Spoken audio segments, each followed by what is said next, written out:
Still didn't change this background though. Have we even looked at changing the background? Besides me talking about it, has any looking been done to modify this? Because this is getting ridiculous. We're on like the 3rd week since I said we were going to change this and nothing's been changed. Yeah, we should probably get this changed. Next episode, right? Next episode. Yeah, we'll see about that. What's going on, ladies and gentlemen? I apologize for all of this. I said we were going to change it, apparently. Someone's been lazy. But with that aside, welcome to an all-new 3 rounds with Jay. You know how this works by now. We do 3 rounds, we do 3 different topics. Sometimes they range from a variety of events, from a variety of promotions, as is the case normally every week, because there's always multiple events that are ongoing. Like last week, for example, let's take it. Friday and Saturday, you had 2 UFC events, you had 2 Bellator events, and you had 2 boxing events. I know I didn't cover the boxing events on the previous 3 rounds with Jay, but I did cover the fight between Tyson Fury taking on Deontay Wilder, which will be in today's first round of 3 rounds with Jay. We will be covering all the aftermath. We will be giving you a breakdown of what occurred during that event. Moving on to the second round, we will be discussing UFC 231, which is Max Holloway taking on Brian Ortega. That is a stacked event and a stacked card that I cannot wait to break down for you. And now we're going to move on to the 3rd round, which is always a surprise round because we never know what's going to go on. So ladies and gentlemen, like I said, this is 3 rounds with Jay. Thank you for joining me. Let's kick things off with an all-new week. This is Tuesday. Let's have some fun. Let's get to round number 1. Oh, big up top. He's down.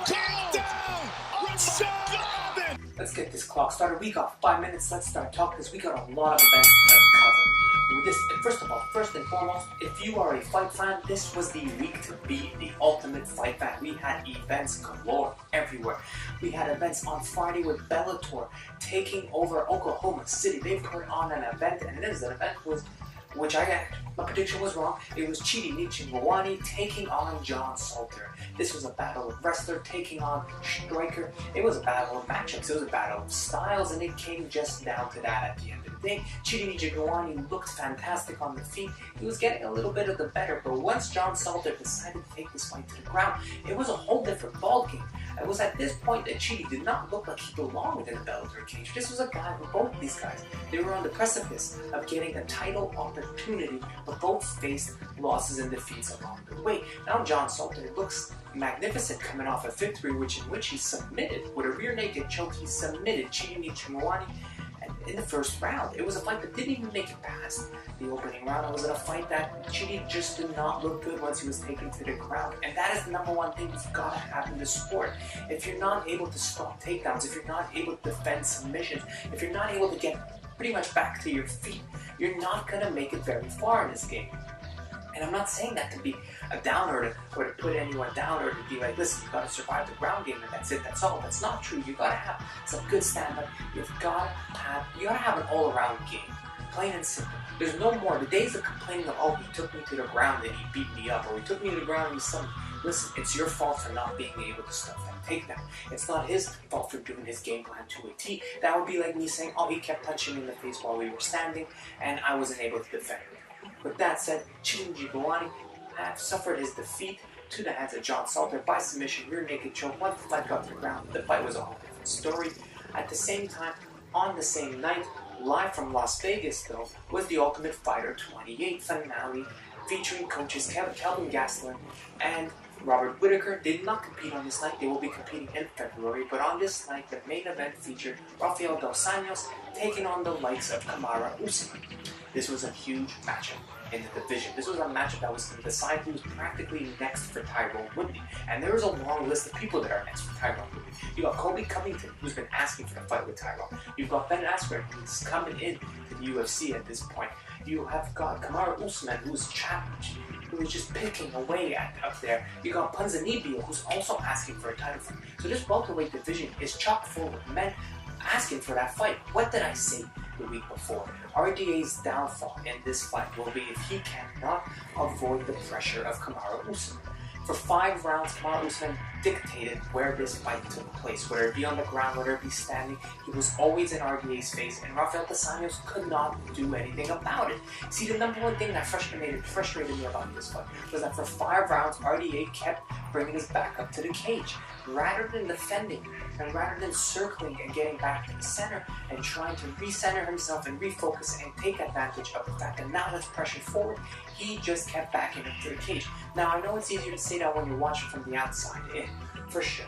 But at this instance, if someone had to tell him, there was 5 rounds that went by, and I'm completely shocked that no one from the corner, or even on his own self, did he come to the realization that he should probably stop backing up to the fence. They got a circle. Backing up won't do you any good. Backing up just allows the guy to come forward to punch you more in the face, or to put you up against the cage and take you to the ground. Kamaru Usman that dictated the fight and defeated Rafael dos Anjos by honestly just a unanimous decision. He stood no chance arguably in this fight, and it's an unfortunate turn of events to see such a well-rounded guy. I do believe if given an opportunity to compete at 165-pound weight, RDA would be a man that would be the top of the cream of the top of this division. But at 170, he is just too small for a division. He was too big for 155, and he's too small for 170. So at this point, where do you put him? 165 is the way to go.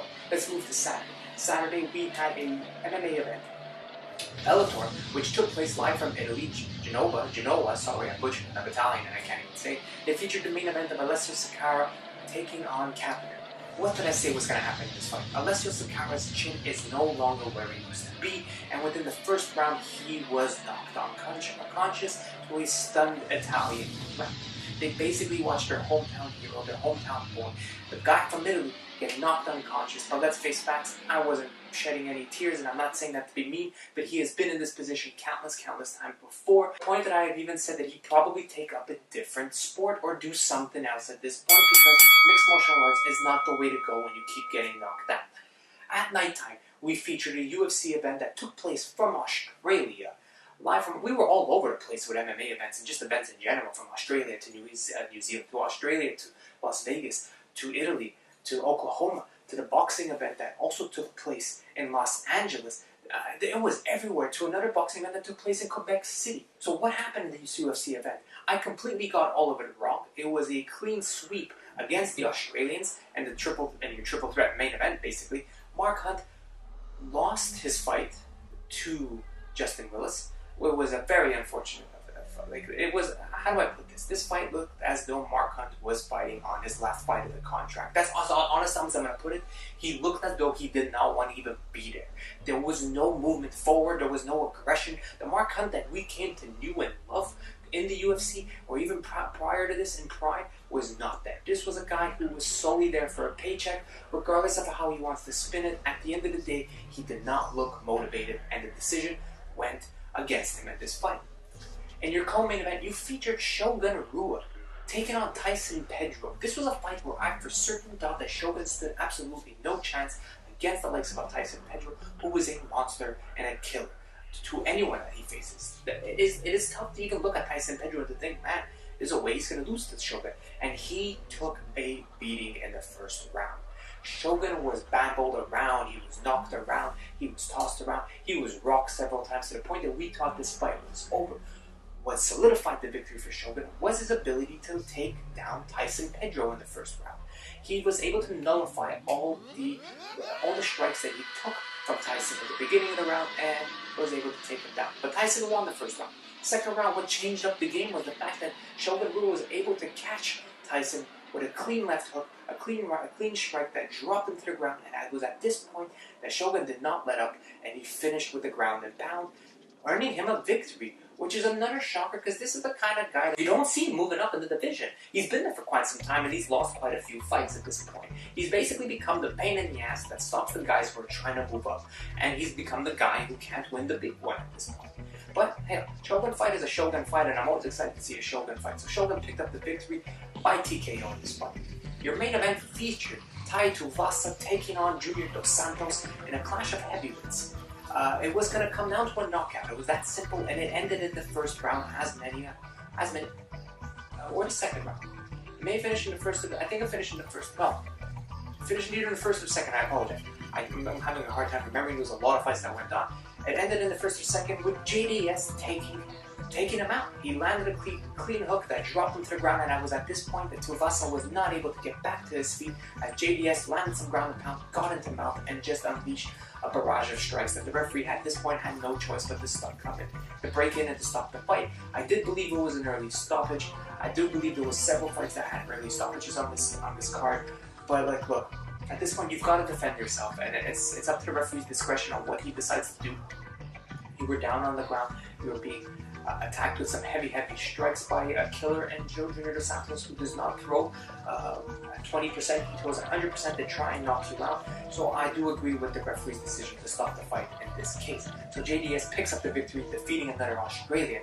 I know we've gone over time, but I need to talk about this fight. It was your boxing heavyweight title fight, the fight that I told you guys was going to be the fight of the year, the fight of 2018, the biggest heavyweight fight of all time. It was Tyson Fury taking on Deontay.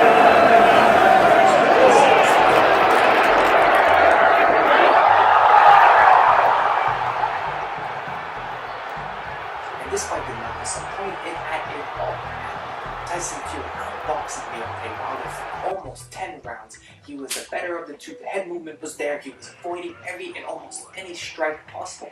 And then you had Deontay Wilder's power that came into play, where he managed to knock down Tyson Fury in the 9th or 10th round, and then he almost finished the fight in the 12th round with 2 minutes left, where he completely knocked Tyson Fury on the ground to the point where he had risen like The Undertaker, risen from the dead, and got back to his feet. And it was an incredible thing to see.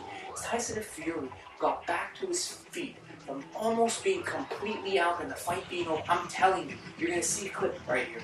He was done. Had the referee, or had his head not hit the canvas and popped back up, this fight was over. Not only that, but the referee did the right choice. It's something that is very rare in this instance, where the referee would have just swayed the fight off. He chose to count to 10, and Tyson Fury got back to his feet. And he was right. Like, for a guy who got knocked out that bad, he seemed to be all right. He was able to unleash some punches to the body. He was working the head. He was there for the final minute and a half of this fight, where he was aware of what was going on. So that was the right decision by the referee. Unfortunately, in boxing, certain things like this do occur, where decisions are made by judges who probably should never ever judge a boxing fight again. See, when I said was Tyson Fury dominated, and in many people's minds, and in almost everyone's mind, dominated the majority of this fight. So at this point, it was probably 10 rounds, or 9 rounds to 3, 10, or 10 rounds to 2 at this point. You take away a point for each knockdown he had, it was 2 10-8 rounds were given to Deontay Wilder for sure.